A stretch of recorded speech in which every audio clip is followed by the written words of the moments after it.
เรียบร้อยแล้วทุกคนมาเบิ่งเห็นดอกเหล้าเนาะสีตาหน่อย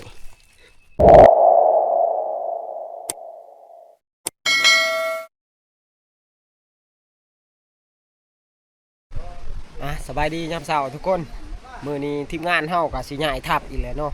เพราะว่าเฮาอยู่วางนี่ก็บ่ทันได้โชคได้มานหยังอาศัยกับดักเฮาก็คือเห็นนั่นแหละทุกคนเอ้ยถือกะค้าขาดไปเนาะตอนนี้ก็กำลังกาเกียมเครื่องสิย้ายลงพู้นแหละทั้งทำพลังพู้ส่วนในพานเองก็สิได้ลงลองเหือหาเลาะไต่ตากลางด่างแน่กับพันทองแล้วก็กับผ่านกับหัวหน้าทีมเพิ่นนะผ่านใหญ่ผ่านเถาเพิ่นส่วนว่าทีมงานเฮาก็สิได้ย้ายทับยำลังเนาะเอารถไถไปพุ่นแหละไปจอดอยู่จุดทำพลังส่วนในพาดเองก็สิได้เดินตีนเป้านี่แหละไปเพราะว่าเฮากับผ้าวนำเหือเฮาแน่เพื่อว่าไปหาศอกหาเหือย่านว่าเหือมันไปนะเหือเฮาหันเชืองไว้แต่ปีกายพุ่นบ่ฮู้ว่าน้ำสิเอาไปหรือสิยังอยู่หม้องเก่าตอนนี้เฮาก็กำลังกาเกียมเครื่องคองเนาะสายต่อคมส่งครับนี่ส่วนผ่านเฮียงก็เพิ่นสิไปนำรถ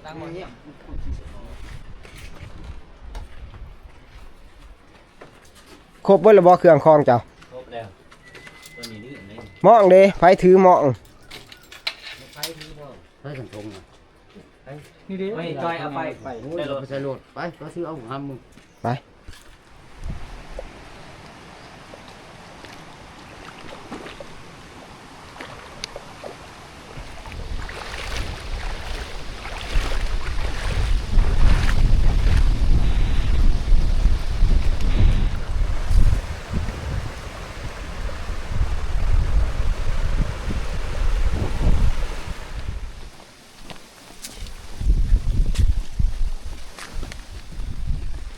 เอาออกก่อน3คนเนาะระยะทางที่เฮาไปนี่กับแต่เที่ยงเฮาไปนี่กับประมาณ20กิโลนะทุกคนบ่ธรรมดาเนาะคันสิล้อรถไถกับยานมันซ่านะยานบ่ทันใส่ดางผ่านท้องละยางจ้าวบ่จ้าวเนาะขายาวๆพุ่นน่ะโอ้คอยย่างในตีหน่อยผ่านเลยเมื่อยหลาย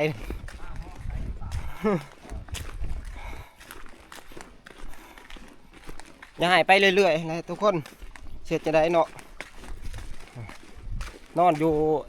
หวยละห้างกับประมาณง่ายมาเที่ยงกับยังประมาณคือเก่าอยู่เฮาสิง่ายไปจนกว่าเฮาสิมานนะมารอบนี้คือว่าตอนนี้เฮากะนอน2 คืนกับ3 วันเลยแต่ยังบ่ทันได้เห็นหยังบ้านนี้ลงลำเซบังนวลเบิงสิมานหรือบ่มานก็ได้ไปจนสุดความสามารถพุ่นแหละ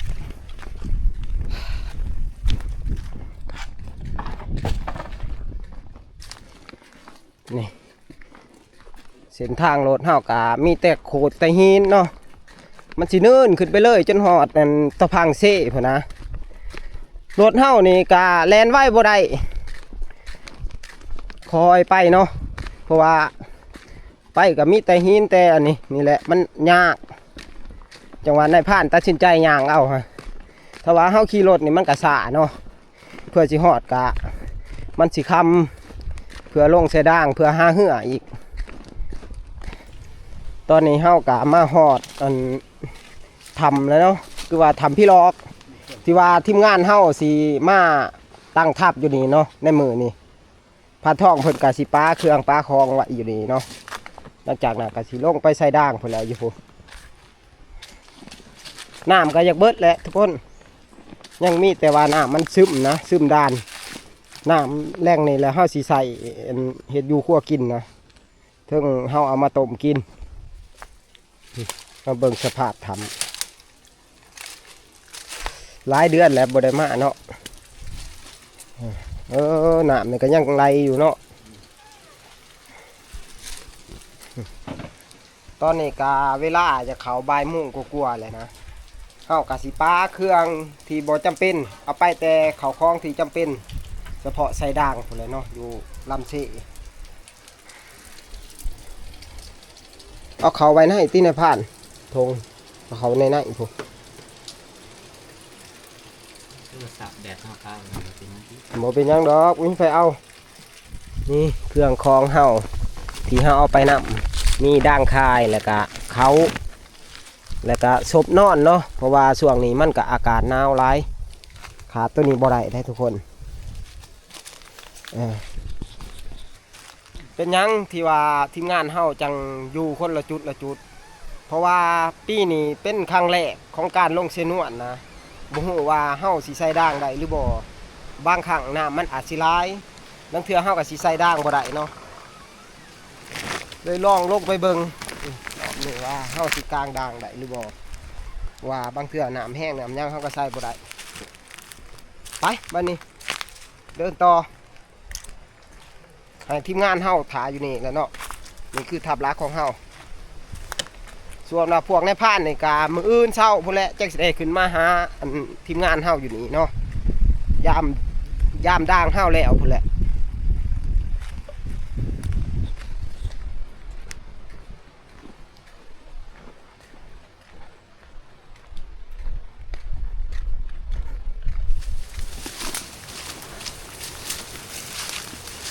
หุ่นทางลงนี่ก็หกไปเบิดเนาะ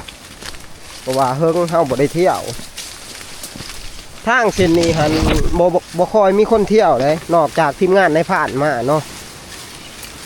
เพราะว่าทางตัวนี้มันเป็นทางลาดตรงผู้คนก็บ่ค่อยมาเที่ยวนอกจากทีมงานคนหากินเฮา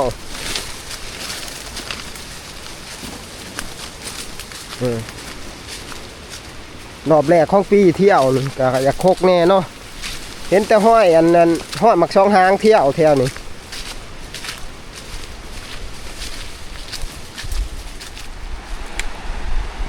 ฮอดแล้วบ้านนี้สบายดีเซบังนวล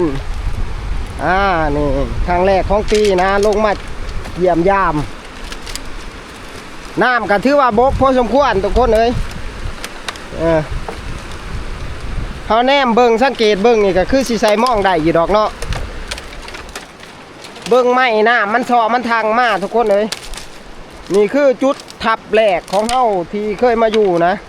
แต่ละปีเฮามาอยู่นี่แหละเนาะพื้นรั้วนี่บืดบ่ยากแถวนี้น้ำเอามา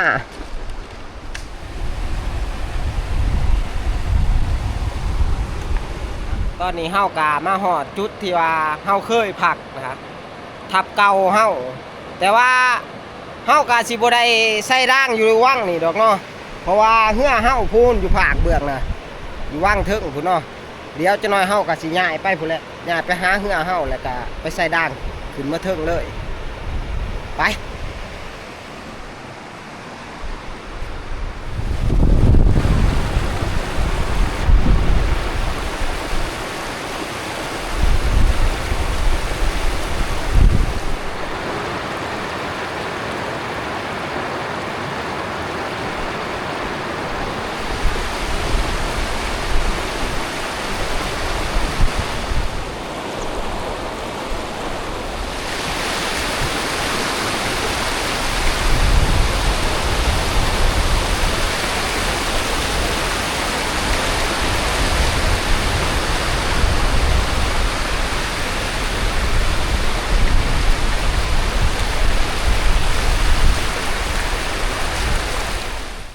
ตอนนี้เฮากะมาหอดท่าเหือเฮาเลยเนาะบางทีเฮาเชืองเหือไว้แต่ว่าเฮาก็ยังบ่ฮู้ว่าสิมุดเห็นหรือบ่นะเพราะว่าบางที่ยานน้ำมันเอาไปนะบัดเฮาขึ้นมาทั้งเทิงนี่น้ำมันอยากสีขุ่นๆเลยทุกคนแตกต่างกับว่างลุ่มที่เฮาลงมานะมาเบิ่งกันว่าเฮาสิใช้ด่างมันสิถูกหรือบ่เพราะว่าถ้าน้ำขุ่นหลายนี่มันก็สิขี้ต้มหรือขี้เผือนี่มันสิเปื้อด่างเฮาไว้มันก็สิเฮ็ดให้ด่างเฮาบ่ถูกนะเดี๋ยวนี้เนาะ เฮ้ยอู้เฮ้ยนี่เด้อ หัวครับ ขึ้นง่อยชิ้นใหญ่ง่วงนามาสินี่บ่จะสิพ่อค้อนก่อนโหลด น้ำวนในพาน โอ้ยเย็นเบิดเท่านั้น โอ้ยเป็นกำลังใจให้สัน อย่าไปอีกอย่าไป เฮ้ย เอางุมผ่านหาบัดนี้ เตรียมน้ำเห็นบ่ เห็นนะคอนหั่นกันพ่อคอนมันเห็นโลดเหือ อ๋อทำไมเย็นเนี่ย ตอนนี้เฮากะเอาเหือขึ้นมาได้เลยเนาะว่าหน้าทีมเพิ่นก็ยังอันตกแต่งมันอยู่เนาะยังซ่อมแซมมัน เพราะว่าเหือเฮาแช่น้ำไว้แต่ปีกายพู้ เอาว่าผ่า อยู่เห็นเอา มันอาจสิหัวแน่แต่หัวบ่แห้งไปบ้านนี้เตรียมพร้อมแล้ว ไปลงก่อนได้ผ่าน เริ่มค่ำเลย ที่เขาห้าไว้ทั้งไหนหาผมด้วย ไปพร้อมแล้วบ่ พร้อมแล้ว และเฮาสิใส่แต่พูดปลาไผ่เบื้องนั้นตัวนี้มันไก่หัวแกงน้ำมันสิไหลแห้งแน่อย่าด่างเฮามันปิวนะกะที่แน่แต่ว่าเหือเฮามันลำใหญ่บ่คือดอกสำนี้เนาะเหือลำใหญ่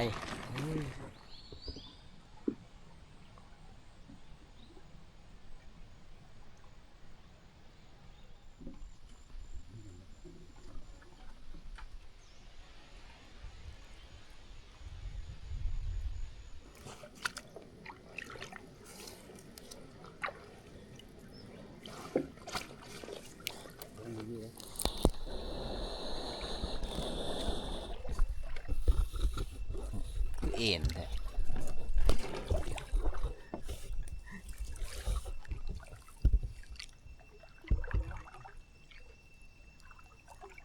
แปลงนี่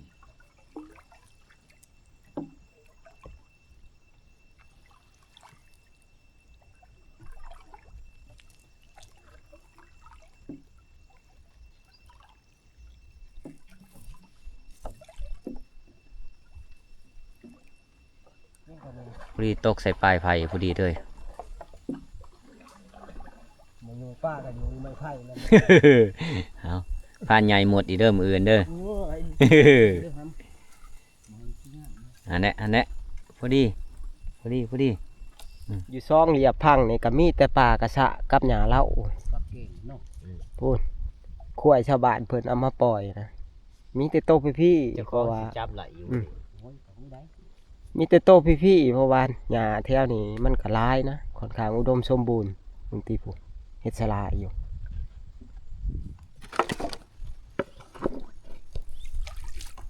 เบรกใส่ป้อมก่อน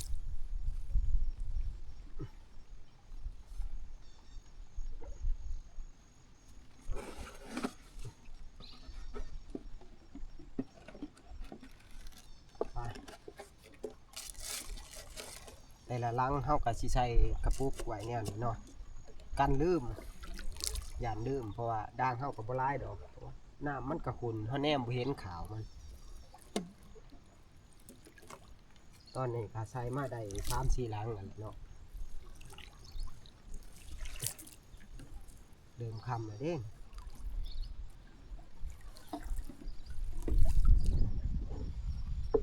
ตอนนี้ก็เริ่มค่ำแล้วเนาะแต่ว่าด่างเฮานี่ก็ยังใส่บ่ทันแล้วยังเหลือจักลังเลย นี่แหละลังเดียวเนี่ยในผ่านเลย ดีเนาะ จั ดี กเป็ มาน ใส่ อะไร มันก็มือ ได้เอาดังใหม่ๆอยู่เลยนี่แกะกล่อง ไม่แหละจักมันสิถือหรือบ่ถือก็บ่ถือนี่พอไฟโลดด่างอันนี้ นากูถือตัวขาดเดียวหรอกตัวขาดถือดีเลยเหมาะ สีกันมันขาดก็ไปได้จังใส่ อู้หนาวขนาดอากาศยังมาหนาวเด้ข้างกระไตเดือตับ ฝ่าขึ้นไปหาด่างไฟพิงเด้ลูกเขาเลย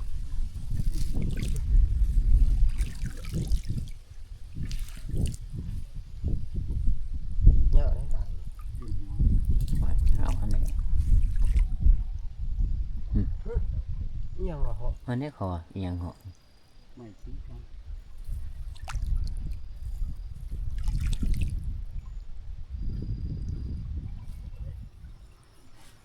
ขับเริ่มมืดแต่บ้านนี่เห็นห้องนะ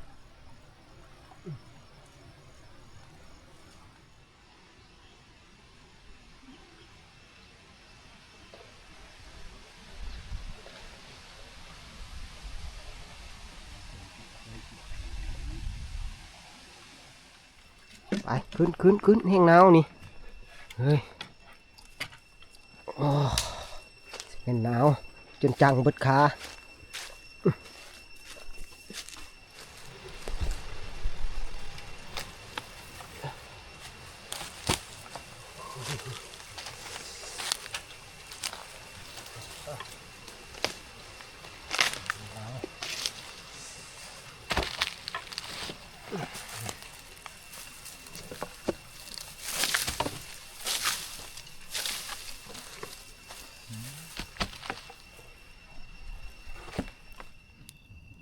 หนาวแห้ง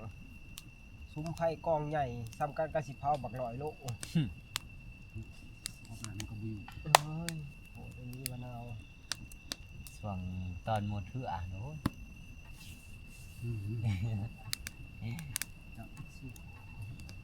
โอ้ย โอ้คอยเจ้าสิเป็นไข่คือกำองเป็นวิ่งเป็นหัว โตมันว่าแล้วถาดเท่านี่สู่ควบหนาวบ่ไหลเนาะ โอ้ยเอาไว้ยาวะต่างๆเลยอยากหยุดทำงาน ความมันหนาว มันเย็น มันแช่แข็ง บัดนักมวยเพิ่นอันนั้นก่อนสิลูกอันนี้เพิ่นฝึกหันแช่น้ำแข็งเด้ โอ้ บางคนก็30นาทีบางคนก็เป็นชั่วโมงนั่นแหละ โอ้ แช่น้ำแข็ง มีตามต้นไป อยู่พวกตะวันตกตะวันสายแช่น้ำแข็ง โอ้ ใจเลย เขาจี้ป่ะฮะ อืม โอ้เขาจี้มีใจ ก็ทีปาเตะ เนี่ยก็เห็ดเป็นเลย หามไปจกลงจกตาตัวเองคือคืนนี่ไรน้องเว้นเนาะจกตาตะของอันนี้แต่ว่าเป็นแกงนก เป็นนกทีกนี่โอ้ยโอ้ปั่นจนสิบเขามันแข็ง เนี่ย นี่เขาจังว่าเขาจี้ เมนูอาหารแรงพันเทาะปั้นเขาจี้เกลือขี้เท่า กินไปเห็นไหมเนาะเขากับบได้ท่านได้ไปเหอะด่างจักสิได้เหอะจะบ่อะไรอากาศมันหนาวหลายมือนี้ จี้เขากินไปก่อนเนาะโอ้สิลงยามม่องก็ลงมาเลยมันหนาวแฮะ เนื้อของใครอ่ะ แมงมุมกือ ออกมาจากพื้นนี่ ถ้วยเลย ได้เขาจี้คนละปัน ก็ได้ทุนทองไปก่อน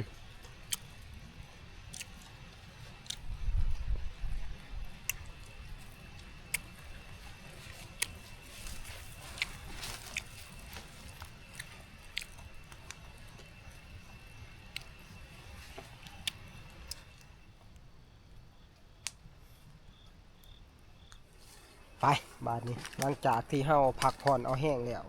เฮาก็สิออกลองเหือไตตาทุกคนพูดแล้วลองขึ้นมาเทิงพุ่นเนาะเฮาก็ยังบ่ฮู้ว่าสิอยู่จุดใดนะที่แน่ก็เฮาเมื่อยหมองใดเฮาก็สิพักผ่อนอยู่หมองนั้นเนาะ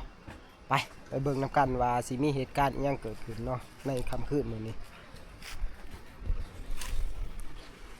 ไปลง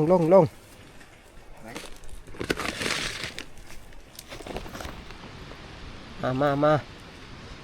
น้ำก็เริ่มเขาเลยนี่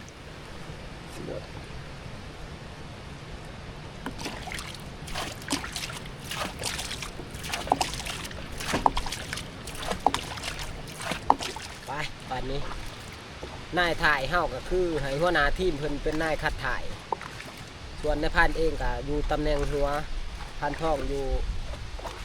ตรงกลางมันเนาะ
เห็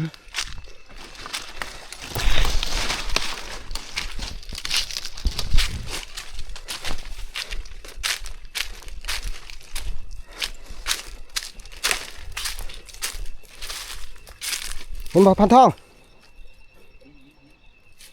ถือบ่เรียบร้อยแล้วทุกคนนัดเดียวคิดว่าอีแดงนะที่จริงมันโมแมน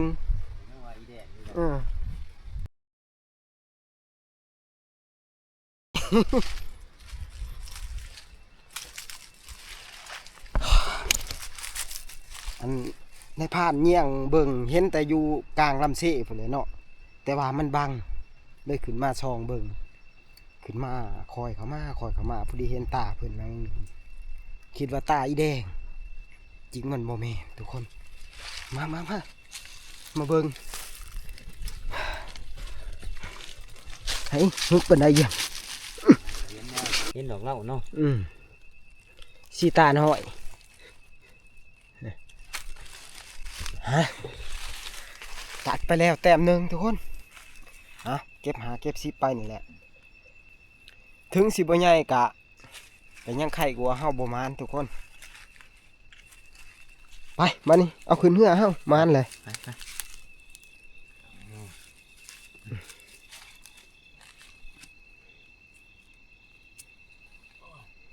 ไปดูว่าพระ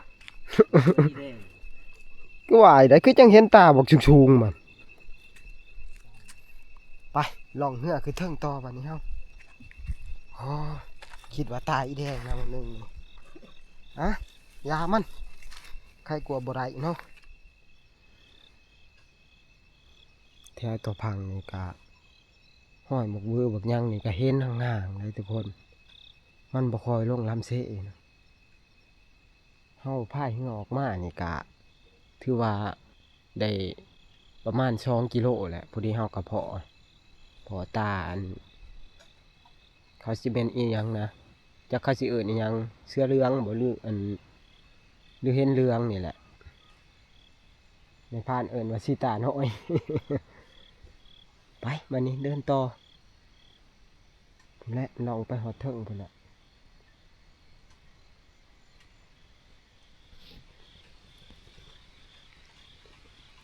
หนาวบนในพาน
พออีกโตที่สองทุกคน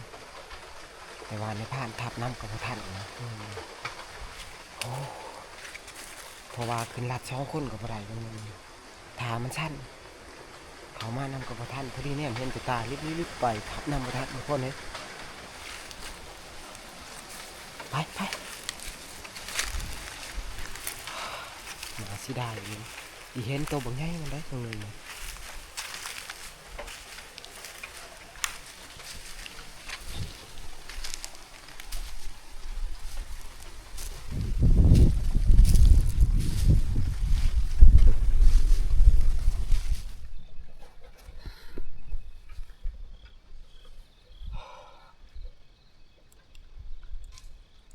เพื่อมันบนนี้มันเลยท ทับน้ำกับไปท่านอีกตอนอยู่บนเหือก็ขึ้นไปมันก็ไต่มาเสื้อใหม่ต่ำๆมันกระโดดเลยมาสิได้เลยไปมานี่ลองไปต่ออีกจนกลัวห้าสิอยากนอนไปแล้วเนาะ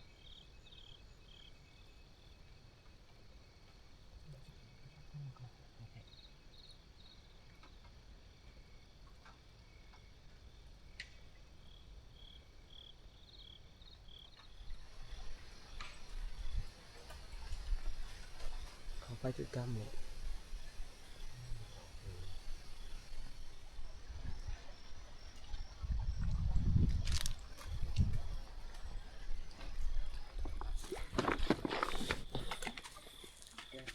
ตอนนี้เฮากะสิหยุดพักผ่อนก่อนเนาะเพราะว่าบ่ไหว้หนาวแห้งเฮาสินอนพักผ่อนอย่างน้อยก่อนสิแจ้งเฮากะสิเลาะกลับคืนไต่ตามมือเลยนะทุกคนบ่ไหว้หนาวแห้ง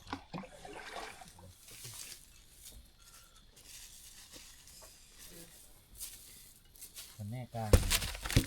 นี่กะนี่กลางเนี่ยนี่กลางเนี่ย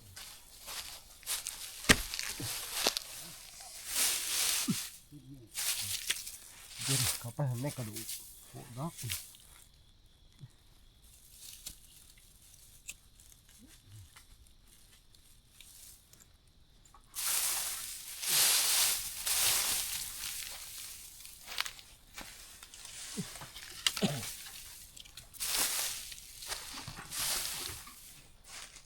พักผ่อนก่อน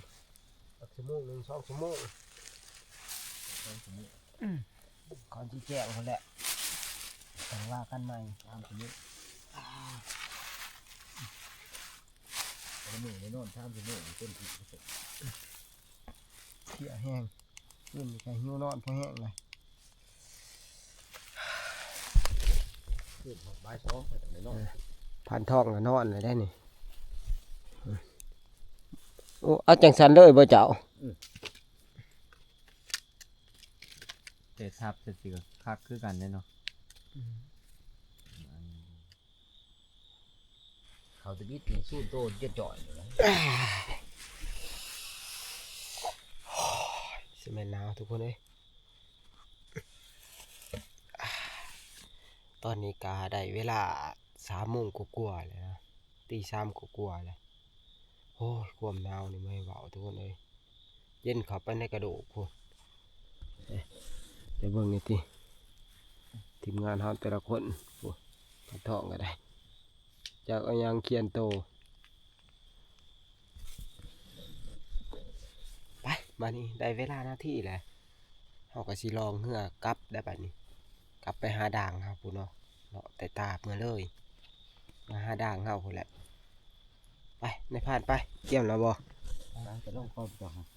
เฮ้ย ชาหนามันแล้ว ทนอยู่บนระเนวนี่มะนาวเถอะ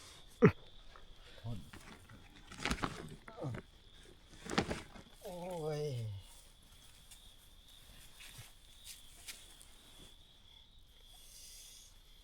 อันนี้ได้ บ่ได้เนี่ยนี่ต้องใส่หมวกลีละไพ่ คือมอนะฮะ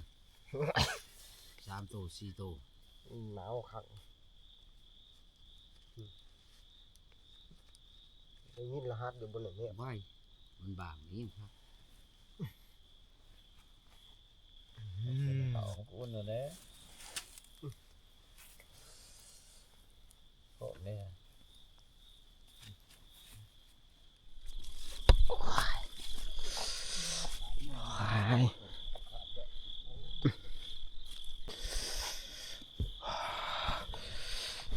ปีความหนาวทุกคนเอ้ยน้ำจนเป็นไอตุนทวนเลย